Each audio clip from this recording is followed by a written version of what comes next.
ও এমন পাটা ছিটকিয়ে দিয়েছে, ওর ছুঁচটা বেরিয়ে গেছে। তারপরে দ্বিতীয়বার আবার দিতে হয়েছে। মানে কি বলবো, এত কষ্ট না, মানে বলে বোঝাতে পারবো না।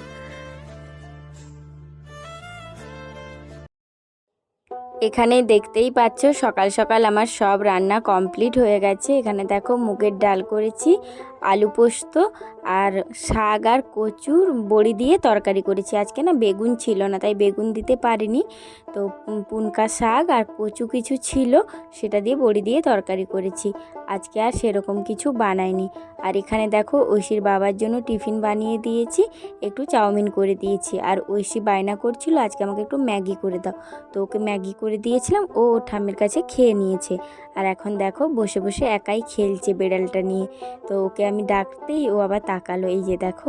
তো ও ওর মতো খেলা করছে, আর আমার এদিকে সব রান্না কমপ্লিট। আজকে যেহেতু বৃহস্পতিবার, অনেক সকালেই আমাদের মানে 6টা বাজেনি তখনই পুজো টুজো কমপ্লিট। তো শাশুড়ি বৌমা দুজন মিলেই পুজোটা কমপ্লিট করে ফেলেছিলাম। তারপরে এই যে দেখো এখন আমি রাস্তায় বেরিয়ে গেছি। বুঝতেই পারছো কোথায় যাচ্ছি, আর মানে কি বলবো বলো। তো ঐশী দেখো ওই ওষুধটা খেয়ে আসে, তো সেই পাউডারটা ওটা খাওয়ার সময় প্রচণ্ড কান্নাকাটি করে। আর ওটা খাওয়ার পর মানে খাওয়ার পরই ওর না মানে সেই জন্য চোখগুলো বন্ধ হয়ে যায় এই রকম। তো তারপরে ওকে স্নান টান করিয়ে নিয়ে এসেছি। আর ও না খায়নি, মানে কি করে খাবে, ওষুধটা খেয়ে ওর পেট ভরে গেছে। দিয়ে ওকে না খাইয়েই নিয়ে চলে এসেছি। তো এখন দেখো টোটোতে চেপে গেছি, বাস থেকে নেমে টোটোতে চাপতে হয়। তারপরে ওই জায়গাটাতে আমরা পৌঁছোই, মানে ক্লিনিকটাতে। আর এই যে দেখো ওর আমাদের ইঞ্জেকশানও দেওয়া হয়ে গেছে। তারপর এবারে বাড়ি ফিরছি, ও দেখাচ্ছে তোমাদের ওর পায়ে মানে ইনসুলিনটা দিয়েছি। আর কালকে খেলতে গিয়েও পড়ে গেছে, সেটাই ও দেখাচ্ছিল তোমাদেরকে পাটায়। আর আজকে মানে যে দুর্ঘটনা ঘটেছে বাড়ি গিয়ে বলবো মানে কি হয়েছে। মানে এতটাই ভাগ্যটা খারাপ, বারে বারে মানে এক তো কষ্ট প্রত্যেক সপ্তাহে এখন শুরু হয়েছে, তারপরেও যদি এরকম হয় মানে কতটা কষ্ট ভাবো তো। মানে সত্যি অভাগা মা আমি একজন, যে আমাকে এত কিছু দেখতে হয়। আর এদিকে দেখো ওকে অনেক কিছু বোঝাতে নিয়ে আসছিলাম, আর ও ঠাম্মির কাছ থেকে 100 টাকা নিয়ে এসছে চপ্পল কিনবে বলে। আর এই যে দেখো এর আগের দিন যে বাজার গেছিলাম জুতো নিয়ে এসেছি, ওখানে না ভালো সেরকম পাইনি, তাই বলেছিলাম যে মেদিনীপুর যাব কিনে দিতে, মানে এটা বলেই ওকে নিয়ে এসেছি বাড়ি থেকে যে জুতো কিনতে যাচ্ছি। ও বলছে আমি কিন্তু ডাক্তারের কাছে যাব না, ও কিন্তু এটা আমাকে বারবার বলছে, মানে এখন তো বুঝে গেছে না। তো মেদিনীপুর যাব বললেই ও বলবে আমি কিন্তু ডাক্তারের কাছে যাব না, এটাই ও বায়না করে।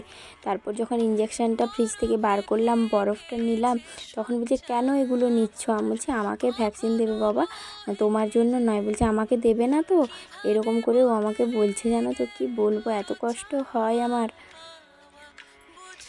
এই এলাম কিছুক্ষণ হলো, তো এসে করে একটুক্ষণ বসেছিলাম। তারপরে ঐশীকে না একটু একটা ডাব ছিল বাড়িতে, ওই ডাবটার জলটা খাওয়ালাম। ওইটা খাওয়াতেই মনে হলো আধ ঘন্টা চলে গেল, মানে ও কোনো মতে খাবে না। তো তারপরে ওকে খাওয়ানোর পরে ওপরে এলাম, এসে একটু স্নান করলাম। মানে শরীরটা মানে এত গরম, আজকে রোদ দিয়েছে, প্রচণ্ড কষ্ট হচ্ছিল। তো সেই জন্য একটু স্নান করলাম, স্নান টান করে গোপালকে খাইয়ে দিয়েছি। কখন সেই সকালে স্নান করেছি, মানে তখন 5টাও বাজেনি। তো সেই জন্য না শরীরটা প্রচণ্ড খারাপ লাগছিলো। তারপরে স্নান টান করলাম, মাথায় জল নিইনি, শুধু গায়ে একটু সাবান টাবান মেখে স্নান করে নিয়েছি। এবারে নিচে যাবো, ওইসের জন্য মাছ ভাজবো, কারণ ওকে মাছটা দিতেই হবে। সেই জন্য মাছটা ভাজবো, তারপরে ওকে আলু পোস্ত ডাল দিয়ে ভাত খাইয়ে দেবো। তো যাই খাইয়ে দেবো, এত হিসে হিসে বলছি যেন কত মানে ভালো হয়ে খেয়ে নেবে। খাওয়ানো মানে সেই যুদ্ধ করা। যাই হোক আমি গোপালকে খাইয়ে দিয়েছি। এটা মানে কি বলো তো, এবারে নিচে গিয়ে থাকতে পারবো, আর আমাকে ওকে খাওয়ানোর পরে আর আসতে হবে না, যেহেতু স্নান করলাম। তো সেই জন্য খাইয়ে দিলাম গোপালকে। তো চলো সঙ্গে থাকো আর ভিডিওটা কন্টিনিউ করতে থাকো। আজকে একটু সত্যি বলতে আজকে একটু টেনশনে আছি। তারপর ওর ব্লাড মানে সিবিসিটা আজকে টেস্ট হয়েছে, বিকেল নাগাদ বা সন্ধে নাগাদ রিপোর্টটা আসবে, দেখা যাক কী হয়, মানে কতটা ব্লাড আছে সেটা জানা যাবে। আর আজকে কি হয়েছে বলো তো, একবার ইনসুলিনটা দিয়েছে, মানে তারপরে ও এমন পাটা ছিটকিয়ে দিয়েছে, ওর ছুঁচটা বেরিয়ে গেছে। তারপরে দ্বিতীয়বার আবার দিতে হয়েছে। মানে কি বলবো, এত কষ্ট না, মানে বলে বোঝাতে পারবো না। হ্যাঁ, এইগুলো দেখতে দেখতে আমি পুরো পাথর হয়ে যাচ্ছি। যাই হোক, এই রিপোর্টটা আসুক। তো আজকের ব্লগটাতে তোমাদেরকে কি রিপোর্ট এসেছে না জানাতে পারলেও, মানে যদি রাত হয় তো জানাতে পারবো না, ভিডিওটা এন্ড করে দেবো। তো কালকের ব্লগে তোমরা দেখতে পাবে। তো সঙ্গে থাকো, ভিডিওটা কন্টিনিউ করতে থাকো। চলো এখন টাটা।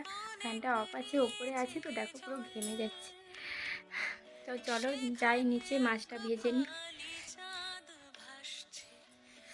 এখন এই 1:45 বাজে। এখন ওপর থেকে নেমে এসে দেখো ঐশীর জন্য মাছটা ভাজতে দিয়েছে। একদম কম পরিমাণে তেল দিয়েছি, তো ওর জন্যই মাছ ভাজবো। আমরা তো আজকে বৃহস্পতিবারে নিরামিষ খাই, কিন্তু ঐশীকে রোজ মাছটা দিতে হবে, তবুও মাঝে মধ্যে দিই না এক আধ দিন। আর এদিকে দেখো মাছের তেলটা গরম করে নিয়েছি, এবারে মাছটা দিয়ে দেবো। আর মাছটা ভাজা হয়ে গেলে ঐশীর ঠাম্মিকে আর ঐশীকে খেতে দিয়ে দেবো, তারপর পরে আমি খাবো। আর এদিকে দেখো তারপর থেকে না আর ভিডিও করতে পারিনি, মানে আজকে ভালো লাগছিল না। তারপরে তো লাইভে এসেছিলাম, তোমাদের সঙ্গে 1 ঘন্টা গল্প করেছিলাম। এই যে দেখো রাতের খাবার বানাচ্ছি, মানে কি বানানো হয়ে গেছে। ওখানে আমি আলু পটল আর সোয়াবিনের একটু ঝোল ঝোল তরকারি করেছি, বেশি ঝোল নয় আবার বেশি মাখাও নয়, এরকম একটা তরকারি করেছি। আর রুটিও আমার হয়ে গেছে। আর এইদিকে দেখো ঐশী খেলা করছে নিজের মতো। তো আমার যেহেতু খাবার হয়ে গেছে, ওকে বললাম যে তুমি আজকে দুধ সুজি খেয়ে নেবে। অনেক ধরে দুধটাও ওকে দেওয়া হচ্ছে না, সেই জন্য বললাম দুধ সুজি খাইয়ে দেবো। আর এদিকে দেখো হাঁসটা নিয়ে কী সুন্দর খেলা করছে। ও নিজের মতো অনেকক্ষণ খেলা করে জানো তো। যখন বারবার ফোন খোঁজে, বলি যে ফোন দেবো না, তো তারপরে ও নিজেই খেলা করতে শুরু করে দেয়। তো একা একা খেলা করাটাও দরকার বলো, কোথায় সবসময় কাউকে পাবো। সে যাই হোক, ভিডিওটা কেমন লাগলো বলো, কমেন্ট করে জানিও, লাইক দিয়ে দিও। আর পাশে থেকো, যারা নতুন দেখছো চ্যানেলটা সাবস্ক্রাইব করে ঐশীর পাশে থেকো, ঐশীকে ভালোবাসা দিও, এটাই তোমাদের কাছে রিকোয়েস্ট করব। চলো টাটা, শুভরাত্রি।